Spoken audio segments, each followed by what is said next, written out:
તૈયાર રહેજો કાઉન્ટિંગ થોડું વિડિયો સ્ટાર્ટ ચલો હવે અહીંયા ગાડી તમે માત્ર તમારે સમજવાનું છે અને કેલ્ક્યુલેટર તમારી પાસે રાખવાનું છે કશું જ લખવાનું નથી પદ્ધતિ સમજવાની છે તો હું કઈ રીતે કરી રહ્યો છું આ જે દાખલો જે છે એ દાખલો આવી રીતે બોર્ડની એક્ઝામમાં એક્ઝેક્ટ આ જ રીતે પ્રિન્ટ કરીને આપશે જો એમને ખૂટતી વિગતવાળો દાખલો પૂછવો હશે તો એનું પ્રિન્ટિંગ તમને આ જ રીતે મળશે કાં તો એ બોક્સ હશે કાં તો એ પ્રશ્નાચિહ્ન હશે બરાબર છે જે પ્રમાણે તમને કીધું કે યા તો તમને 2016 ની વિગત ખૂટતી હોય એવો દાખલો આવી રીતે બનાવીને આપે કાં તો પછી 17 ની ખૂટતી હોય ને 16 ની વિગત ખૂટતી હોય એવો દાખલો બનાવીને આપે અત્યારે આપણે 2016 ની વિગત ખૂટતી હોય એવો દાખલો આપણે ગણી રહ્યા છે તો તમે બોર્ડ પર જુઓ કે 2016 ની વિગત ખૂટતી હોય તો એના માટેનું સૂત્ર શું છે તો એના માટેનું સૂત્ર છે કે 2017 એટલે કે ચાલુ વર્ષની રકમ ગુણ્યા 100 અને છેદમાં 100 પ્લસ ઓર માઈનસ ટકાવારી ફેરફાર હવે આપણે હાલ પૂરતું તો આપણા માટે આ સૂત્ર જે છે કામનું છે એટલે રફ કરી દઈએ છે બરાબર છે અત્યારે આપણે આ સૂત્રને ફોલો કરવાનું છે અને આ જેટલી બી બોક્સ બનાવેલા છે એ બોક્સનો જવાબ લાવવાનો છે તો તમે જો હું કઈ રીતે ફિલઅપ કરું છું તો સૌથી પહેલા તો આ પહેલી વિગતની વાત કરીએ બરાબર આ ફર્સ્ટ બોક્સ જે છે એના માટે હું કરી રહ્યો છું તો 2017 ની વિગત કેટલી છે તો કે 6,075000 અને એના ગુણ્યા 100 એ તો સૂત્રનો જ હિસ્સો છે છેદમાં ધ્યાનથી જોજો હવે શું કરું છું 100 પ્લસ ઓર માઈનસ ટકાવારી ફેરફાર એટલે કે 100 તો છે જ આપણી પાસે અને ટકાવારી ફેરફાર કેટલો હતો 35 અને 35 બી વત્તા 35 છે કેવા 35 છે વત્તા તો અહીંયા કેટલા લખવા પડે મારે 135 સમજ્યા કે ના સમજ્યા ચલો તો હવે એનો જવાબ કાઢીને મને કહો શું જવાબ આવે છે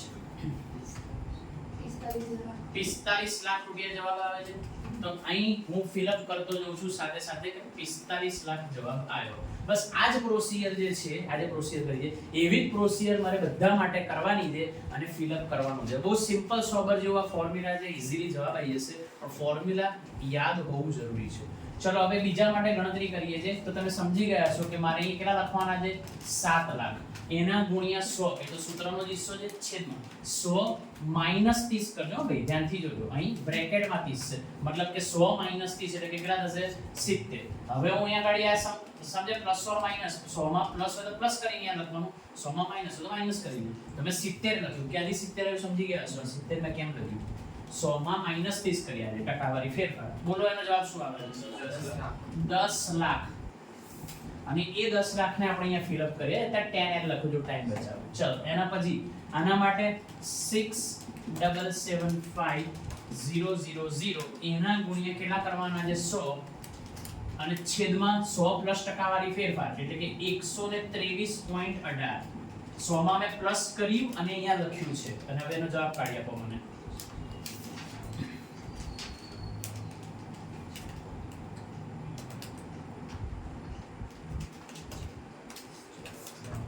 બોલો જે જવાબ આવે બોલો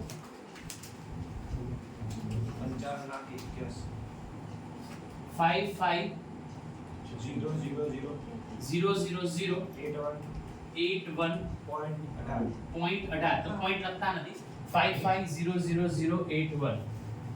55,000,081 ચલો એ જ રીતે આના માટે કેટલા થશે તો કે 36 લાખ જેના ગુણ્યા તમારે કેટલા કરવાના છે 100 એટલે ઉપર તો 100 છે અને નીચે 100 પ્લસ ટકાવારી ફેરફાર એટલે કે નીચે થશે 120 તો 30 લાખ જવાબ આવે છે તો અહીંયા ફિલઅપ કરીએ છે 30 લાખ ચલો એ જ રીતે આના માટે 2,70,000 એના ગુણ્યા 100 અને એના છેદમાં કેટલું કર્યું છેદમાં 135 કારણ કે 100 પ્લસ 35 કરી લખવું પડશે મારે 2 લાખ જવાબ આવે છે તો લો અહીંયા ફિલઅપ કર્યો 2 લાખ એના પછીનું બોલો 90,000 ગુણ્યા 100 કરતા જાવ કેલ્ક્યુલેટરમાં 90,000 ગુણ્યા 100 ના છેદમાં કેટલા થશે તો કે 128.57 128.57 70,000 આ નીચેની રાઉન્ડ ઓફ કરી લેજો તો અહીંયા 70,000 જવાબ આવે છે કારણ કે આ તો મેં ખુદ બનાવેલો દાખલો છે ને તમારા માટે ગણેલો એમાં જ મેં રફ કરીને બનાવેલો છે બરાબર છે પછી આના જેવો સ્વાધ્યાયમાં છે જે હું તમને ગણવા આપવાનો છું બરાબર ચલો હવે બીજા માટે ગણીએ કેટલા છે 5 લાખ ને ભાઈ નીચે જગ્યા ને એટલે ઉપર લખું છું 5,60,000 જેના ગુણ્યા મારે કરવાના છે 100 અને એના છેદમાં 128.57 4 લાખ તો ચલો અહીં આવી ગયો તમારો જવાબ 4 લાખ આના માટે 1,35,000 1,35,000 ગુણ્યા 100 અને એના છેદમાં તમારે કરવાના છે 150 કારણ કે 100 વત્તા ટકાવારી ફેરફાર એટલે પ્લસમાં ફેરફાર છે ને 100 માં પ્લસ કરો 150 કેટલો 90000 જવાબ આવે તો અહીંયા મૂકી દીધો 90000 પછી 1,05,000 1,05,000 એના ગુણ્યા 100 અને એના છેદમાં 150 70000 તો આ મૂકી દીધા 70000 પછી આના માટે કેટલા છે 47,60,000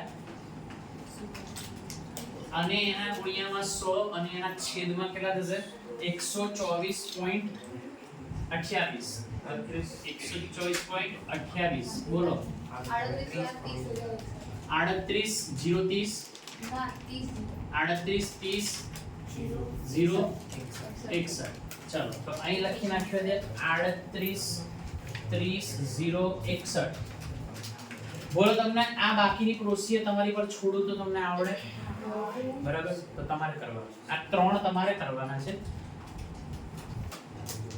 તમે